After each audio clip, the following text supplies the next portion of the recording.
for pain relief? Have you ever done it yourself? Do you know anyone who has? Have you been in countries around the world where it's an option? Are you opposed to loosening the drug laws, even in the case of pain relief? Luke Foley is the Labor MP who initiated the inquiry, and he joins us now. Mr. Foley, thanks for your time. Good morning, Adam. What was it that made you in the first place push for an inquiry on this subject?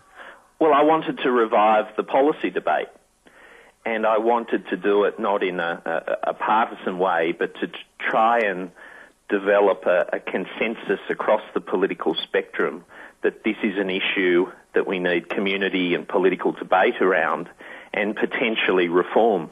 Yes, and Richard Glover spoke yesterday to Sarah Mitchell, the head of the committee, and she was a Nationals MP, so it does seem it was a cross-parliamentary committee, and it seems that your results were cross-party. What's significant here, Adam, is the unanimous findings of the committee. I mean, usually the members of the state upper house can't agree on anything. Yet here, members from 5 political parties, Labor, my party, Liberal, National, Shooters and Greens, delivered a unanimous report. And crucially, they find that there's scientifically robust evidence to indicate that cannabis products can be an effective treatment for certain medical conditions. And that's the essence of the committee's findings, isn't it? Indeed it is. The road to reform is not an easy one. There are legal issues. There are issues regarding the licensing of cannabis-based products. The committee would prefer pharmaceutical-based treatments because there's a robust regime in place to supervise the dispensing of medicines in Australia. You refer to the evidence as deeply persuasive. Well, that's what the committee found. There was compelling stories from cancer sufferers, from people with full-blown AIDS and others. And cannabis-based treatments are not for everyone. In fact, they're not for a large group of people at all. They're for a small number of people with chronic conditions for whom other treatments just have not worked. Now, the committee has found that people with terminal illness, people with full-blown AIDS, for whom cannabis is the only treatment that gives them some effective pain relief, those people should not be treated as criminals if they access cannabis products. Some people will express concerns that if you start to have people carrying licences or places where you can buy marijuana for medical purposes, it's a system that will be exploited. People will start, accessing marijuana for their own social purposes in rorting the scheme. Is that a valid concern? The committee's made it clear that that opening the floodgates to recreational use of cannabis is not under consideration, not in any way, shape or form.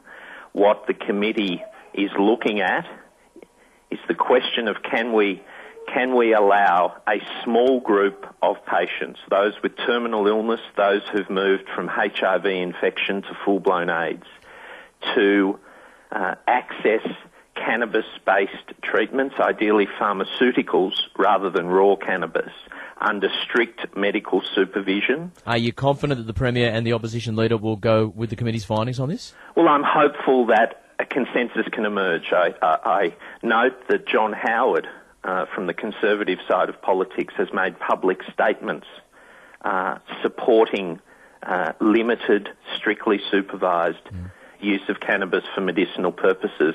And what the committee's shown here, Adam, is it's possible for people from right across the political spectrum to look at this on the basis of evidence rather than hysteria or dogma. Luke Foley, thank you very much for your time. Thanks, Adam. Someone who has strong opinions on this subject and actually made submissions to the committee is Alex Wodak, the President of the Australian Drug Law Reform Foundation. You'd be happy to hear of these findings, wouldn't you, Alex? Yes, I think it's a victory for common sense and for evidence. We're not the first country in the world to consider this. In fact, there's many places in the United States, for example, where they already have a medical marijuana regime, isn't there? 18 states plus the District of Columbia approve medicinal cannabis in the US. It might be different on a state-by-state basis, but essentially, how does it work? It differs very greatly in the different states. California was the first state to do this and made a bit of a mess of it. But progressively, there's been much more stringent about it and much more medical about it. California is almost a provision for recreational use. Okay, Alex, your phone line's just dropped substantially in quality, so if you've just moved, can you go back to where you were? But essentially, does someone have a license or a script that's been given to them by a medical practitioner? Do they have to, is there normally a location people take it, or do people just roll joints in their own homes? How does it all work? Well, yes, there is a prescription system in the US, in all the states, as far as I know, and there also are dispensaries, but in some of the states, and especially in California, it's really a joke, and I don't approve of that. I think if cannabis is provided medicinally, it should be provided medicinally, and it should be provided like other medicines. So when you say it's a joke, you mean there's a lot of people just using it recreationally and it's sort of rorting what's meant to be a medical system? Yes, there are, but there has been research into people doing this in California, and there are also a lot of people who are using it quite legitimately as a for medical purposes.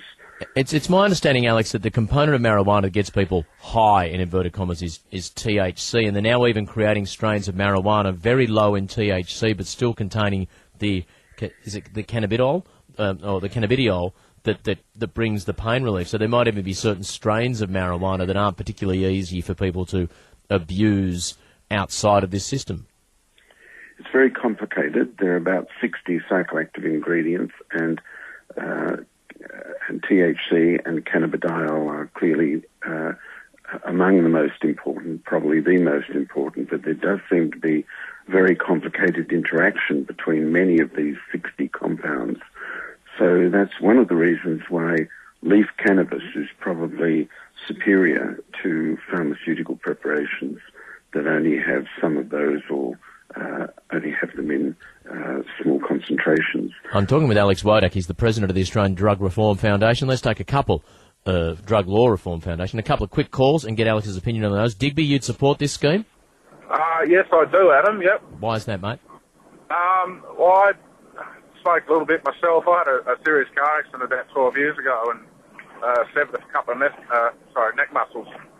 And I'm in constant pain, not severe pain, but sometimes I'm laid up for a day in bed where I can't move my neck, and I have a little smoke, and I find it relieves the pain quite nicely. And you'd like other people to have the right to do so if they're also chronically injured?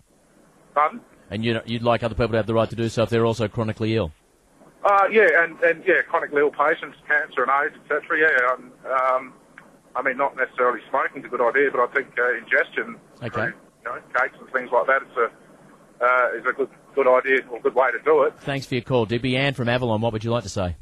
Oh, Adam, I was just going to say that I was just treated recently in knee surgery with opioids. So what can be the problem? They're so addictive. What can be the problem with having a harmless marijuana for people that have got AIDS and a disease like that? Okay, thank you very much for your call, Anne. I'll put that to Alex right now. Yes, many of the painkillers currently given to people, Alex, have strong addictive properties, don't they?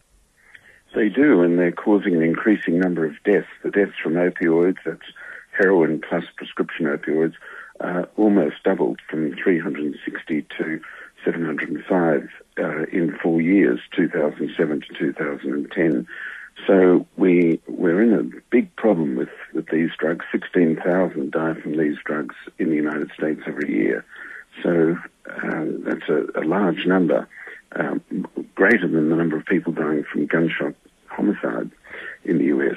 So we do need to start developing very quickly some safer alternatives than prescription opioids for chronic pain, and cannabis does seem to help some varieties of chronic pain, particularly pain that's due to damaged nerve fibres. Okay, well, interesting to see this parliamentary report, unanimous in its findings. We'll see where it goes from there. Lovely to speak with you, Alex.